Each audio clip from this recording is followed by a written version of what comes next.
Hello, hello, hello. Um, Hello, everyone. This is attorney Ifeoma Odunlami. All right. Nice to meet you guys again. So, I'm just going to wait for people to show up and then I can get started. It's been a while that I joined you guys on a live. And I have a good reason for that. Let's see. All right. Good evening, everyone. Thank you for joining the live. I hope you can hear me. Can you hear me? Yes, I can see people are joining in. Excellent. Don't forget that at the end of my live, you can ask me questions. So I'm on TikTok, I'm on Instagram, and I'm on YouTube and Facebook. Hello, everyone. I see people joining on TikTok. And can you guys hear me on Instagram? Well, thank you, Total Wellness. I appreciate the compliment. You're on YouTube, so I don't know if Instagram has access to me, but I'm trying something new today. I'm trying to stream on Instagram through another device, and I'm not sure how that works. So this is a test. If it works, great. If it doesn't, well, we'll do it the old way. So guys, it's been a while I've been on live, and I have a really great reason for that.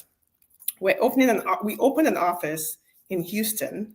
And so I've been back and forth from the New Jersey office to the Houston office. And so I'm excited to share with you guys that we're able to help more people, especially during these trying times. So we have our offices in New Jersey. We have our offices in Houston. But remember, we can help anybody from wherever you are, as long as your plan is to get legal status in the United States, maybe help family members get legal status, and we can help people in the 50 states. So I'm really excited because our office in Houston is up and bubbling, and we're already working with people doing great things. Remember, if you need assistance with your immigration cases, please feel free to call us at 973-993-1900. It's been like a month since I did a live. I'm feeling like I don't even know how to do this anymore. It took me a while to get this set up. So as you can see from the back, I'm in Houston. This is not my usual,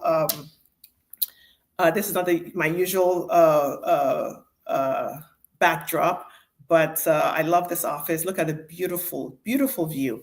So guys, I know that it's been crazy. You know, the immigration news is nonstop.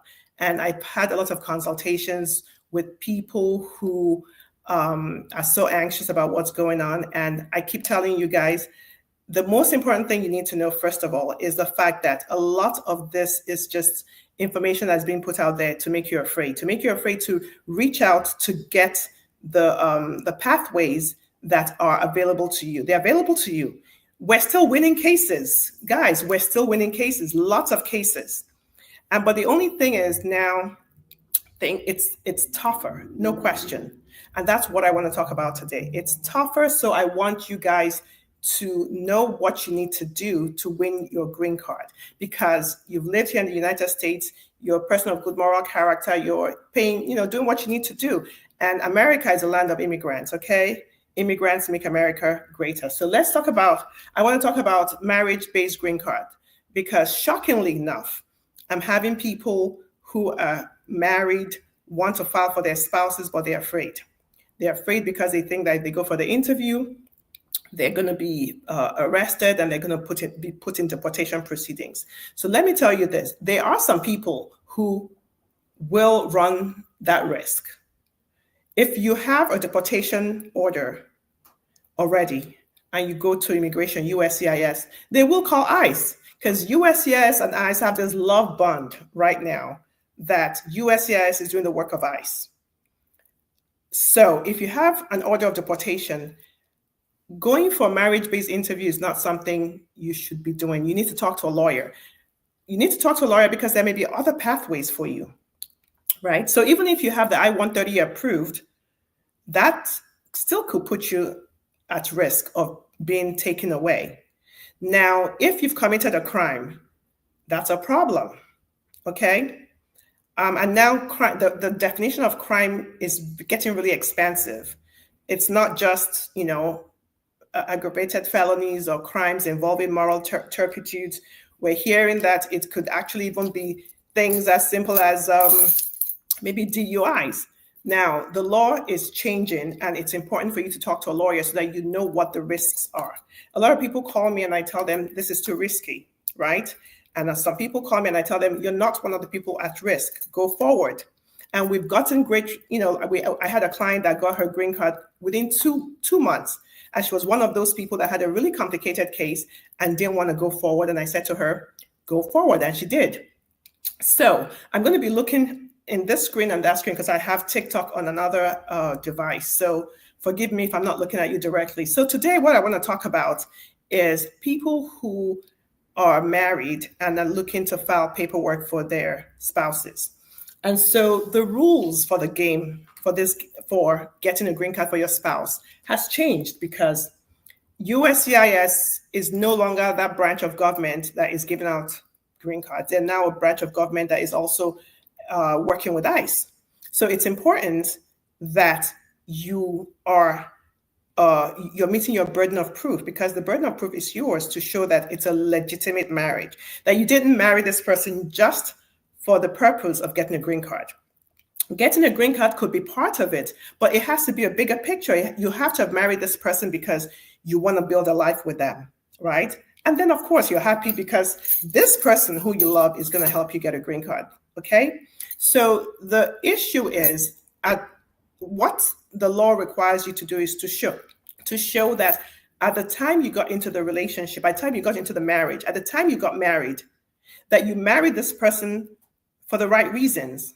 You married them to be together, to build a home together, and not just to get an immigration benefit. So now sometimes the marriage doesn't work out. That's irrelevant. We're looking at the time you got married to this person. And to be able to show that, you need to be able to have proof that it's a bona fide marriage. And in the past, and this is another question I get and I want to address it. People say, is there a time within which I can file my marriage-based green card? Do I have to wait a certain amount of time before I file a petition for my spouse? The answer is no, there's no time. There's no required time by law that you have to wait to be able to file a petition for your loved ones, right? You can file it right on the day you get married. But when I say the game has changed, this is what I mean. In the past, you would go ahead and submit your paperwork. You can update that submission as you go along. You can update that submission before your interview. But the new administration is telling us that they're not going to give out requests for evidence if they're not satisfied with your evidence. They may not give you a notice of intent to deny. They can go ahead and just deny the case. Now, we haven't seen that in our office, but this is what they're saying, and we have to take their word at face value. We have to believe them when they tell us that. So what that means is that when you're submitting your paperwork, you really want to make sure that you have good bona fides, you have good evidence. So if you've just gotten married and you don't have a track record with your spouse of doing things together as a couple before you got married, you might need to wait a little. Now, it's important to talk to a lawyer because as a lawyer, we review the evidence and we determine whether we need more or we can submit this because this is good to go, right? So I want to go over the kind of evidence that SJIS is looking at. And I've talked about this before in the past, and no time is this more important than now because, like I said, SJIS and ICE are really more or less the same entity. There's not much difference.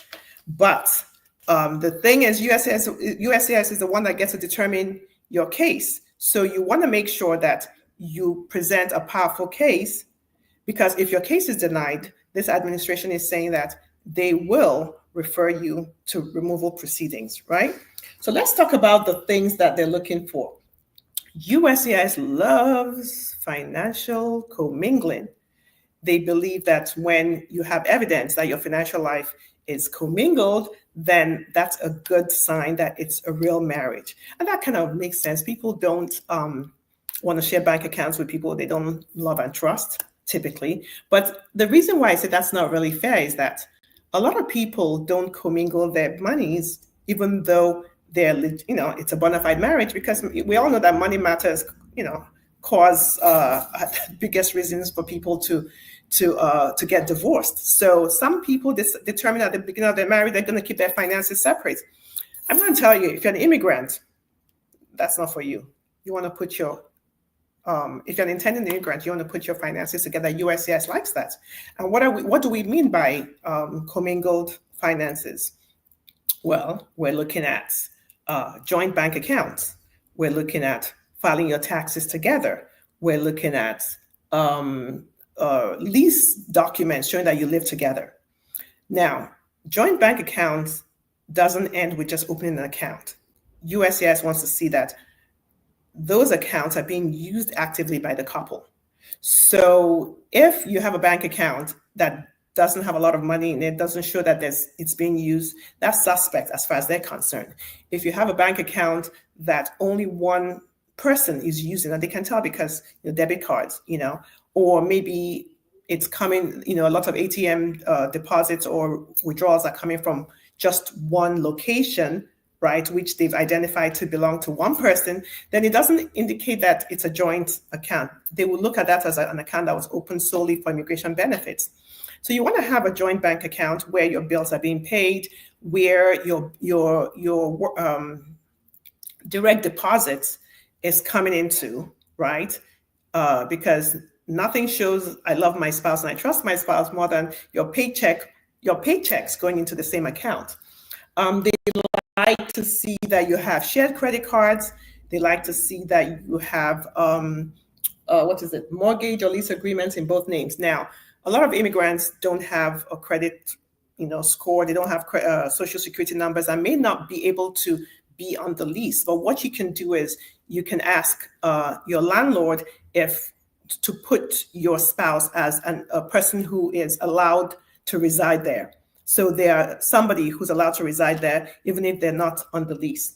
You also want to look at utility bills, insurance policies, health insurance, car insurance, life insurance, all of that stuff.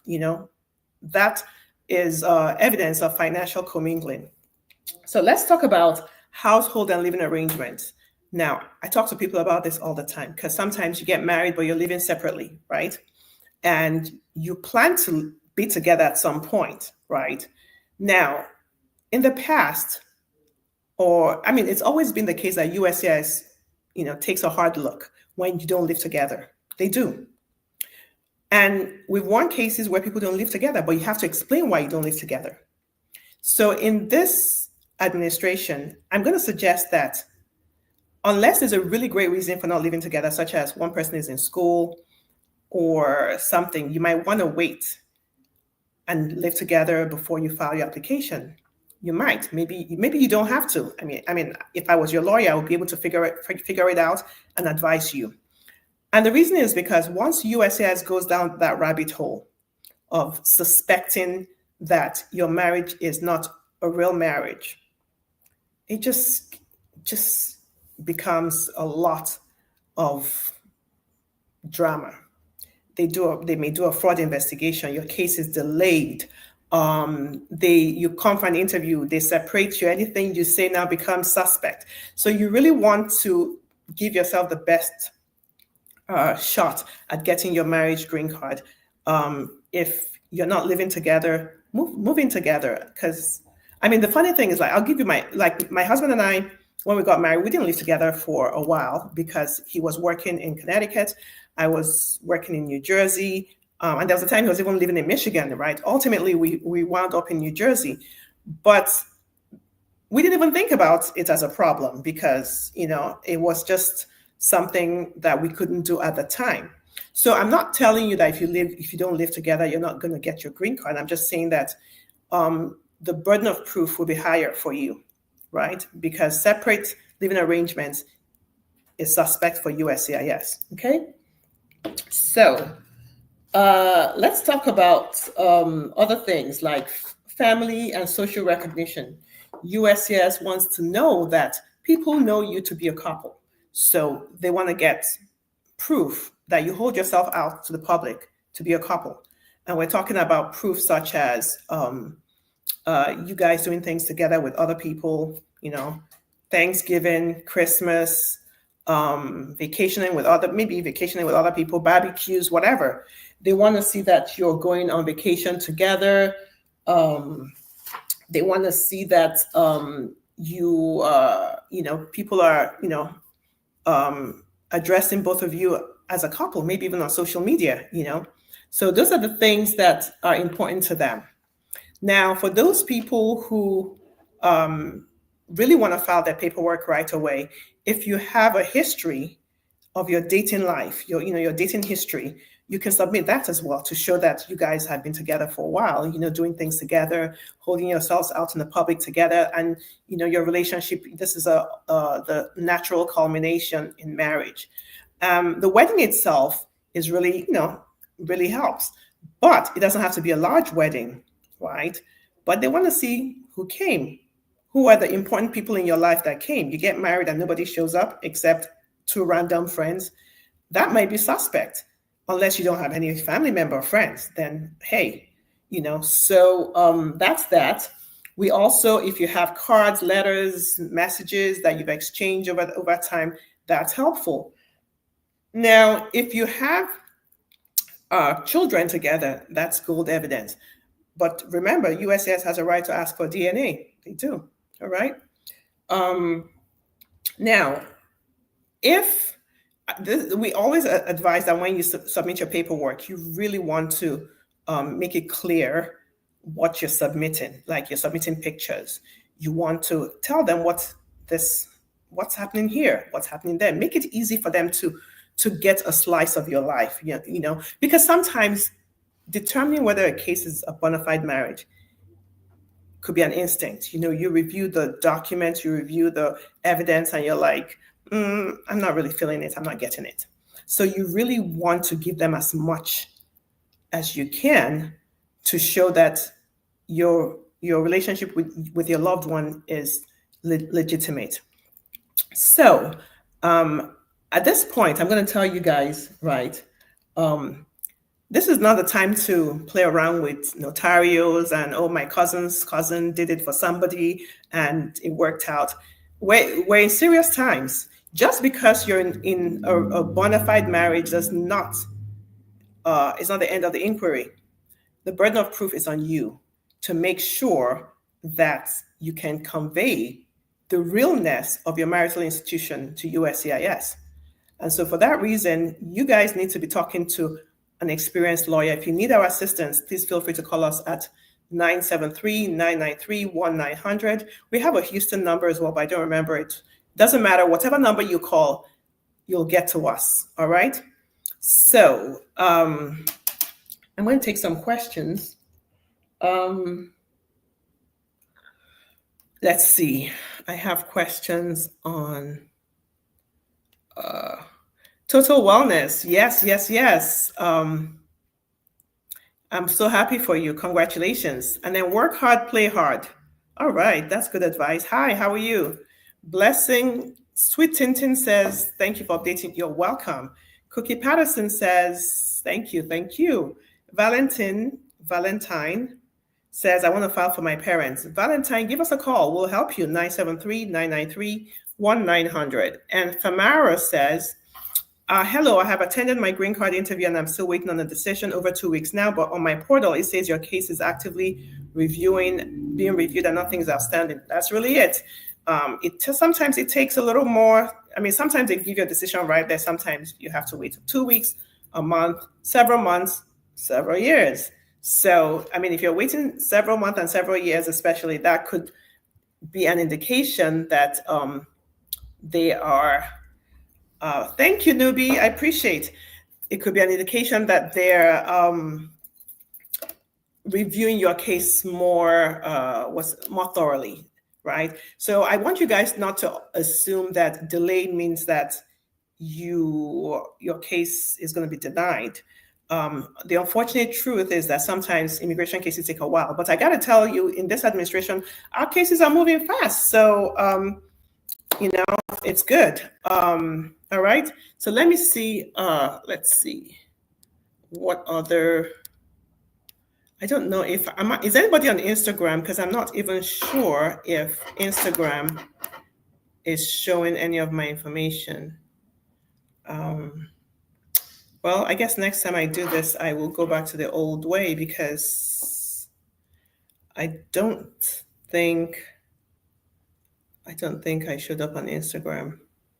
All right, so let's see. Any questions on TikTok? Let's see. I don't see any questions. Okay, I see some questions on TikTok. TikTok says, how long is VAWA taking? VAWA is taking about 3.5 years, approximately. And let's see. I think that's pretty much it. Somebody says, can you explain clean hands in a show cause family case? I don't do family law, so you want to talk to a family lawyer. So guys, that will be that. I don't think I have any other questions, but we're trying to set up a lot of stuff here in the office, so I will try to come again next week. But I just had this set up temporarily just so that I could talk to you guys. And if there's something you want me to talk about, please post a comment, because we come back to review the comments. Now, Mr. Ayuk says, can I file to bring my children in the US while my green card is in process? So, Mr. Ayuk, you have to get your green card first. When you get your green card, you can file for your children under 21 and single children over 21. I mean, it takes a little while, of course, but yes, you can, if that's your question. All right, I think that's it for today. I will see you guys again, and just want you guys to continue to, if you need immigration assistance, to give our office a call. Remember that cases are still being won every day. You just have to meet the burden of proof. My office time is 9 a.m. to 5 p.m. Eastern Standard Time. 9 a.m. to 5 p.m. Eastern Standard Time, okay? All right. Take care, everyone. See you next time. Bye-bye.